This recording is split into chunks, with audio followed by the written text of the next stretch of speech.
Mr. Howard requests debate. Mr. McCoy requests debate. Mr. Magnuson requests debate. Ms. Felder requests debate. Mr. Dennis Moss requests debate. Mr. Tommy Stringer requests debate. Mr. Gary Smith requests debate. Mr. Steve Moss requests debate. Excuse me. Mr. Whitmire requests debate. Mr. Sandiford requests debate. Mr. Newton requests debate.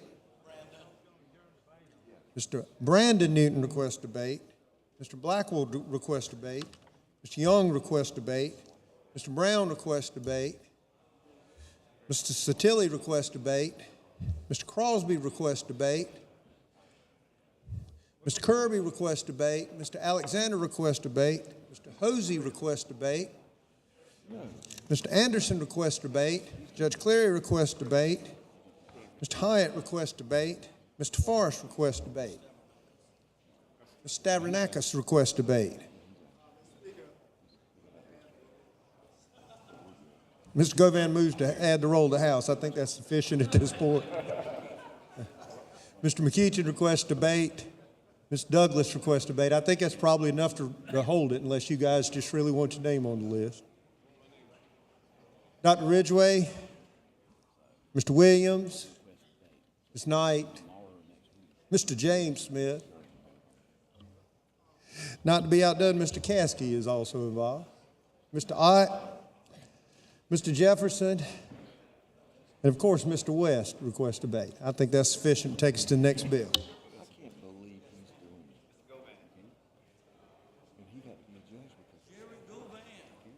Clerk will read on House Bill 4376.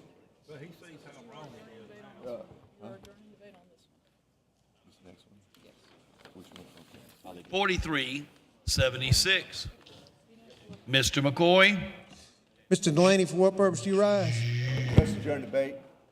Mr. Delaney requests debate on House Bill 4376. Adjourn.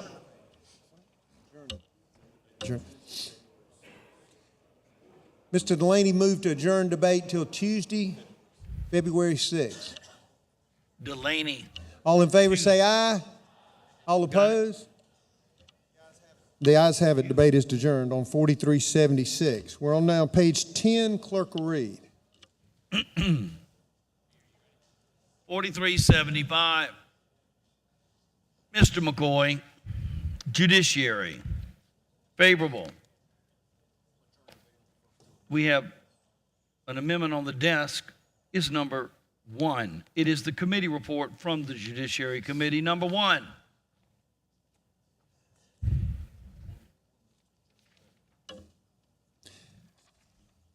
Amendment number 1, Mr. McCoy moves to adjourn debate. Is that correct? All in favor say aye. All opposed? The ayes have it. Debate's adjourned on amendment number 1. Clerk will read. I got it. Adjourn debate on amendment number 1 would bring us to number 2 by Jonathan Hill. Adjourn debate on. Mr. McCoy moves to adjourn debate on amendment number 2. All in favor say aye. All opposed? The ayes have it. Debate's adjourned. Clerk will read. Which brings us to number 3, numero 3. Mr. Lucas, Mr. Simmerl, Mr. McCoy, Mr. Ott, Mr. Rutherford. Number 3. Mr. Lucas is recognized on amendment number 3. Thank you, Mr. Speaker, and to my distinguished colleagues, it's an honor to be back up here after 4 years talking on a bill with you, bill that's of extreme importance to our state. As most of you know, I'm a movie buff, and I go to the movie every Friday, no matter if it's a good movie or a bad movie, and I happened Friday to go watch The Darkest Hour, which I would commend to each and every one of you. It's an outstanding movie dealing with the trials and tribulations of the people of Great Britain as they prepared for war with Germany. But the movie's about Winston Churchill, and this debate, this issue, this problem that we've been struggling with for the last 8 months brought up a quote from Winston Churchill, and I want to start my explanation of the amendment with that quote. And it's essentially that the toughest issue that we have come across once in a lifetime.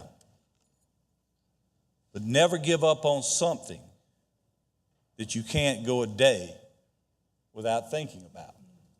And that's this kind of problem, isn't it? It's a problem that we've been thinking about for 8 months, thinking about how to address it. And I want to single out this body, the South Carolina House of Representatives, the Republicans and the Democrats in this room, for showing leadership on this issue over the last 7 months. You know, the easiest thing we could have done with this issue would have been to come in on the first day and pass a bill that did the easy thing, that did the political thing, that did the thing necessary for us to go back home and get reelected. But that's why I'm proud to be the Speaker of this body, because we don't do things that way in this chamber. We deal with problems in a thoughtful manner. We deal with problems in a constitutional manner. And in this case, as someone told me this morning, who is very close and watching very close at what this body's doing, we deal with things in an innovative way. And I think this amendment deals with the Baseload Review Act. It deals with what's been come to call is the nuclear premium in a way that is thoughtful, in a way that is constitutional, and in a way that's innovative. I want to thank a few people before I tell you what's in the amendment. Certainly the folks who went on this amendment with me, Mr. McCoy and Mr. Ott, who did tremendous work on the HERP-C in the off-season to get to the bottom of this issue, get to the root of these problems. Thank Mr. Cimarron, Mr. Rutherford, majority and minority leader, as they stand here showing that the South Carolina House of Representatives on issues that affect citizens of the state of South Carolina is not a partisan body, but a body that can stand together to come up with real solutions to real problems. This problem being the most difficult I've faced in this body in my 20 years as a member. The amendment is fairly simple. The problem is very, very difficult. Sometimes the easier the solution, the better the remedy. And that's what my hope is that this amendment will do. And this is not my amendment. This is the 123 members in this chamber who have worked so diligently on this issue, who have given advice, who have come up to me and told me about the history of the problem we're dealing with, who've been out to the site, who've continued to make ratepayers their number one issue in South Carolina. So this amendment essentially deals with 5 areas. First area is the Baseload Review Act. The amendment would repeal the Baseload Review Act prospectively. It does not repeal petitions currently pending before the Public Service Commission under the Baseload Review Act. Now, many of you want to know what that is. What are we, in fact, leaving in place?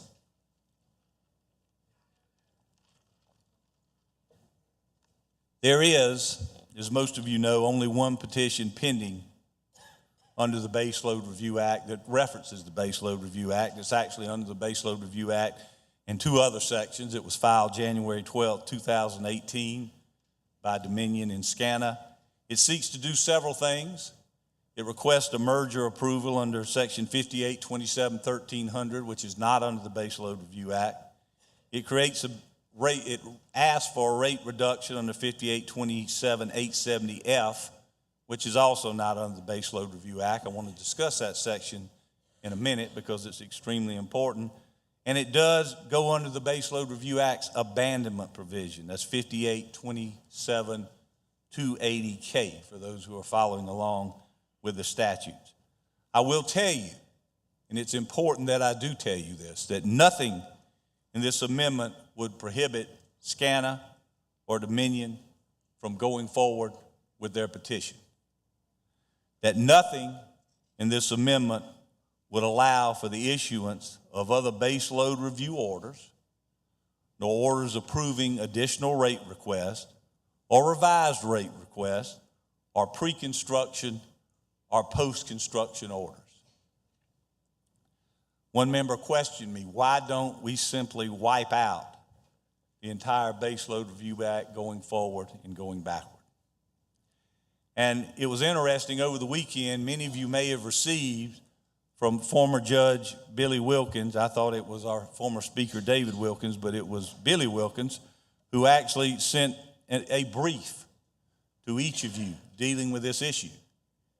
And over the weekend, we read the brief because we value everybody's input into this process. And there was an interesting quote, and I take several quotes from that brief to illustrate why we were doing certain things under this amendment.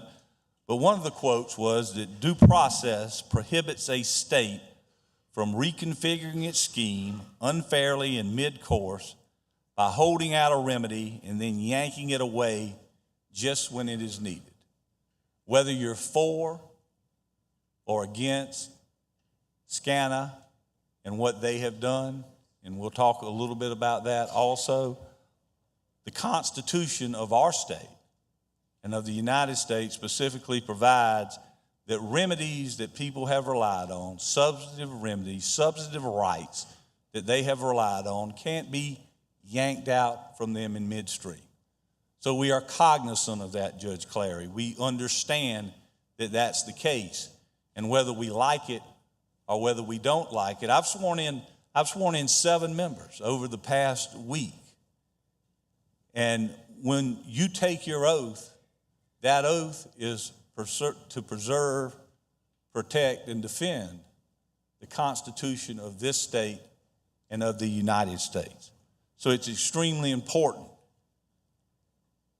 that we honor our oath when we deal with issues, most importantly, difficult issues like the one we face today. Now, I've told you that essentially there's one petition left under one provision under the BLRA. That's all. Nothing else can come forward.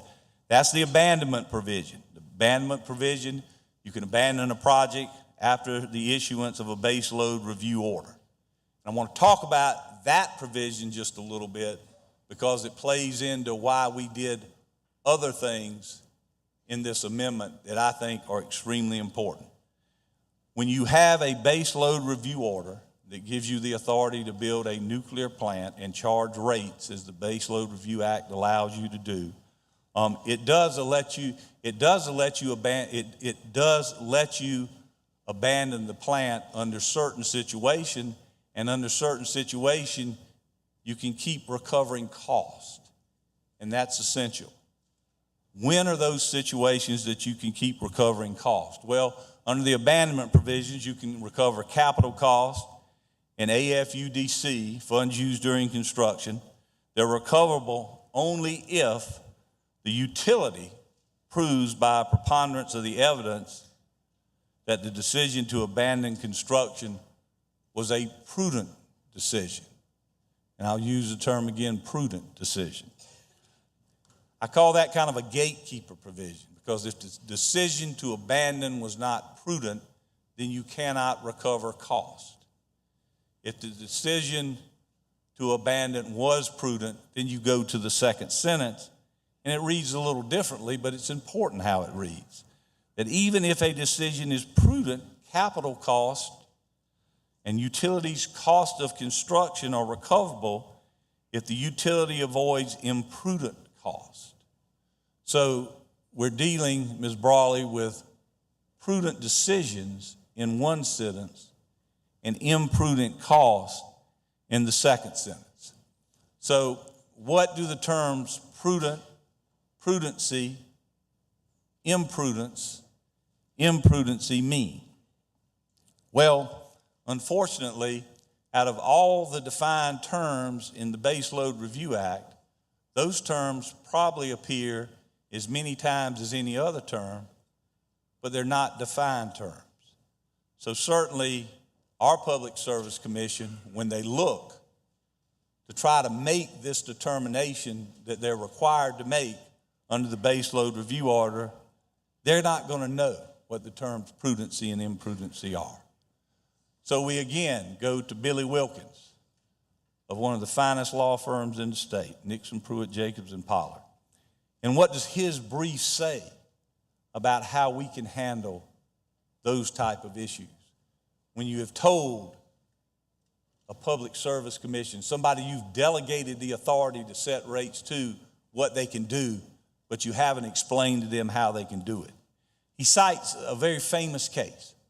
And I'm not sure if Billy read his cases when he cited them because they help us more than him, but we actually read each of the cases. Representative Johnson, I see you smiling in the back. But Duquesne Light Company is a special case. The United States Supreme Court clearly states that it cannot seriously be contended that the Constitution prevents state legislatures from giving specific instruction to utility commissions. We have never doubted that state legislatures are competent bodies to set utility rates. That second sentence is important, but I want you to focus on the first sentence. It cannot seriously be contended that the Constitution prevents state legislatures from giving specific instructions to utility commissions. In defining these previously undefined terms, this amendment ensures that every law we pass, this amendment ensures what every law we pass should guarantee. That fraud, concealment, omission, misrepresentation, non-disclosure of a material fact by a utility should never be rewarded. Concomitantly, these defined terms guarantee that ratepayers should be immune from the misdeeds of regulated entities in this state, which is our responsibility as a General Assembly. I can tell you up front, if a utility who's gone under the Base Load Review Act has been forthright in its dealings with our state citizens, with the ORS, with the PSC, it should have nothing to fear from these definitions.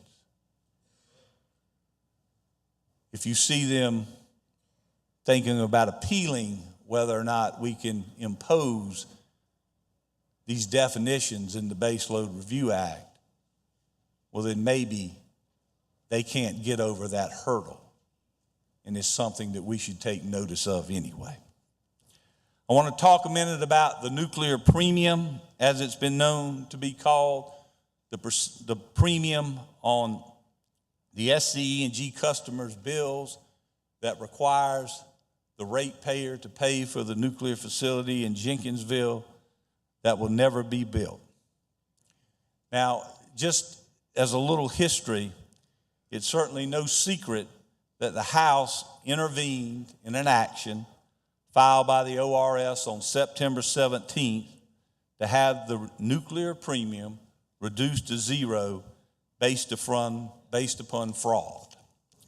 Now, on January 12th, 2018, SCE&G, in its filing, chose to request relief under 5827-870F, which allows certain rates to be put into effect without notice and without hearing. So again, recall, SCE&G has brought a petition under 3 particular parts of the South Carolina Code, one in the Base Load Review Act, but I want to keep you focused on 5827-870F that allows certain rates to be put in effect without notice and without hearing. I believe, in looking at the code, that this matter should have properly been filed under 860, 5827-860. I also believe that this filing was done solely for the purpose of allowing the matter to be heard within 6 months, so-called lazy judge rule. And that's fine. That's certainly their right to file under this particular section. Now, this statute, which SCE&G is telling us we can file under it, it is constitutional, also allows rates to be set without notice or hearing for experimental purposes. Now, what is an experimental rate? In talking with ORS, the last rate that they deemed to be experimental was a 2003 rate. SCE&G actually used the experimental rate section under this code to set a rate for medium-sized businesses like grocery stores, again, according to the ORS. But this statute, again, allows more. SCE&G has chosen to file under this provision because it doesn't require notice, it doesn't require hearing, and gives you access to the PSC within 6 months. I understand this. But the statute also allows the General Assembly to set the nuclear premium at a different rate to provide immediate relief to the taxpayer while monitoring the financial stability of the company as the Constitution requires. So we have proposed that while this matter is pending, for however long it is pending, that under this statute that SCE&G tells us is constitutional, that we put an experimental rate into effect until the case is decided or until, for constitutional purposes, the Public Service Commission modifies the rate, but only if necessary. Mr. Lucas, time has expired in the uncontested period. In your first 10 minutes, Mr. Delaney moves that we recur to the morning hour. All in favor say aye. Aye. We're back on the calendar now. We're at House Bill 4375. Mr. Lucas is recognized for his second 10 minutes.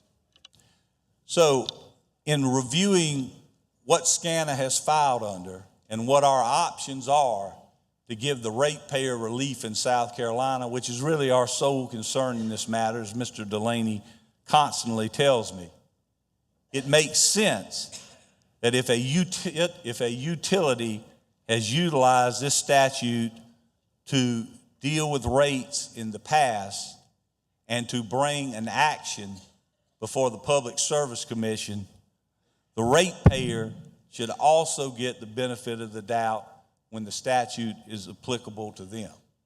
So this amendment essentially proposes that the nuclear premium be subject to an experimental rate. Now, what should that experimental rate be?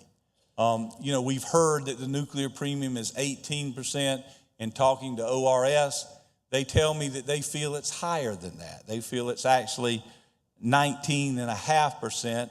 I have to rely on those folks. They're our experts.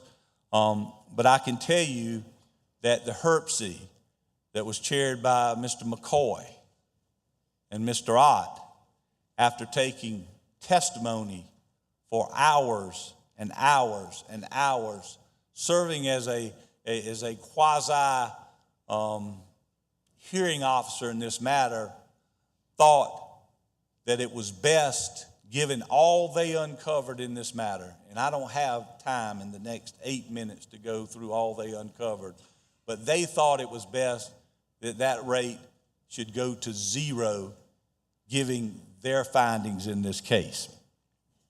What I can tell you is that in talking with the ORS,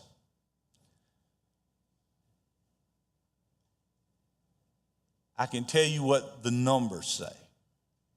And the numbers tell me that when you look at that 18 or 19, Davy, or 19.5%, what's in that rate that we, representing our ratepayers, might find offensive? Well, one of the things that's there is something called ROI, return on investment, profit. And Mr. Murphy, I don't know if anyone in this chamber feels that SCE&G deserves a profit from 2008 regarding how they dealt with the situation in Jenkinsville. Mr. Ott and Mr. McCoy and their entire group uncovered a report known as the Bechtel Report. You may have heard about it. It is clear that after the Bechtel Report was issued, there was no chance that this project would ever come to fruition in South Carolina. I asked ORS just to look at those two simple things, Mr. Toole, profit and Bechtel Report, things that we would all agree with in this body that SCE&G should not be entitled to. What do you think the rate would be then? It would be about 6.6% as opposed to the 19% they're paying now. They're also, by virtue of the federal tax law that's going to pass, and ORS couldn't give me an exact figure, but that rate will be reduced from 1 to 5% based just upon that tax bill. So assuming it's 5%, we're at about 1%. Now, in Florida, and the reason this is so difficult, members, the reason this is such a difficult issue is there's really not anything we can look to as a body to say, how do you solve this problem? We in South Carolina have to craft our own solution that no other legislature that I can find has dealt with. We did come across a case down in Florida involving the Crystal River nuclear facility. And in the Crystal River nuclear case, I believe there was a crack in the side of a nuclear reactor, and I think they just whammed a hole in the side of it, and the NRC said, you can't use this anymore. And there was about $1.5 billion worth of debt. And you know, the great thing about Florida and Duke, who owned that particular plant, is they came together and formed a solution. And the state of Florida passed a securitization bill. And rather than those folks having to pay 15, 16, 17%, they securitized that obligation, not with the full faith and credit of the state, but simply with the backing that our Public Service Commission, since we're in charge of rates, will make sure that security gets paid. That bond, I believe, got rated AA, and those ratepayers in Florida are paying 3%. So my question to you is, why in the world should ratepayers that you represent from SCE&G have to pay 19%? That's why this amendment proposes an experimental rate which would be overseen by the Public Service Commission that would take this rate down to zero, ensuring that the constitutional balancing requirement between utility rates and effects on utility would be continually monitored. Given what Judge Wilkins has said in his brief, I think that's entirely constitutional. Given what Mr. Ott and Mr. McCoy and the HERC group discovered during their hearing, I think that's the right place to start. This amendment also suspends the automatic stay provision. The provision in the amendment suspends the automatic this amendment suspends the provision in statute that says if there's a rate that the utility is trying to get, say it's 18% or 13% or 12%, and they don't get that rate. They get 5%, and they don't like that, and they decide to ask the commission to reconsider, and they decide to take this matter to court and ultimately to the Supreme Court. What this does would allow the Public Service Commission's rate to stand and not go back to the 19% and continue to charge the citizens of South Carolina $444 million every year for a plant in Jenkinsville, South Carolina that's failed while they continue to drag us through appeal after appeal after appeal. Now, I want to conclude because I know my 20 minutes is about up and I know others wish to speak. But Judge Wilkins cited one last case that I want to recite for you, and it's Jersey Central Power versus FERC, Mr. Newton. And it's got a very simple quote.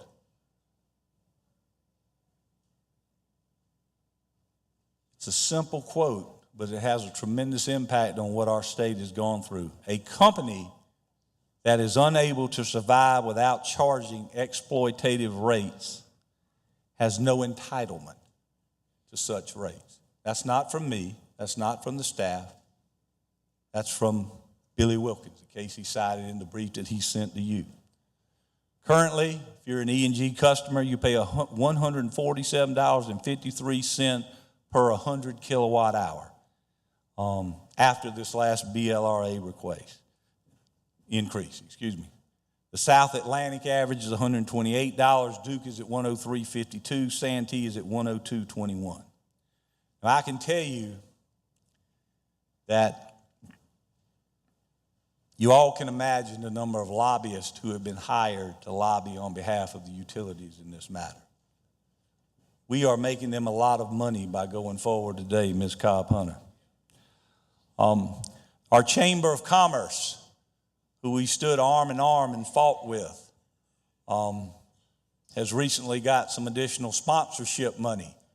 And after receiving that sponsorship money, they felt the need to run over to one of our newspapers and editorialize about one of these utilities. BIPEC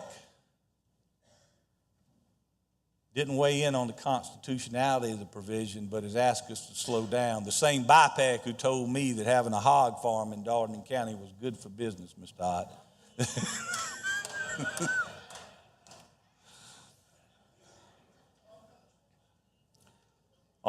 But my question to you is, who represents the ratepayer? Oh, I know, Ms. Cobb. I wanted to say that. I wanted to say this to all the old timers in the room who got criticized for voting for the BLRA. And I can tell you, if I knew then what I knew then, I would have voted for that bill. If I knew then what I knew now, I would not have. But for those of you who have criticized the members of this body for that vote, because somebody may have gotten a $250 campaign contribution that they didn't know they got, look at the money not flowing in here, but look at the money outside and who's getting paid off on this thing. Because it ain't us. It's not us. It's not us in this room.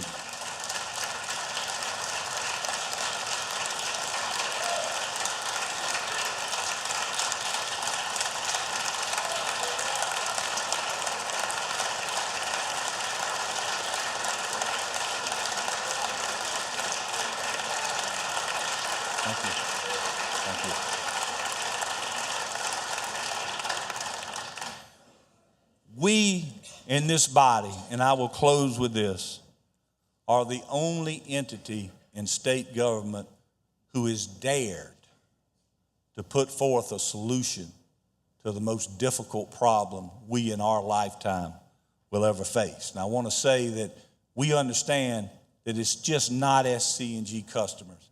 It's Sandy Cooper customers, It's other folks, and we've got other bills to deal with them. And my point to you is that we are not going to forget those folks either. We've just not gotten to those bills yet, but we need to protect the ratepayer. That is our job. That is what people elected us to do. And there are business decisions being made, and I'm worried about those decisions. I can't impact that. I can't impact that. But what I can impact are rates that I think are being unfairly paid by the citizens of this state.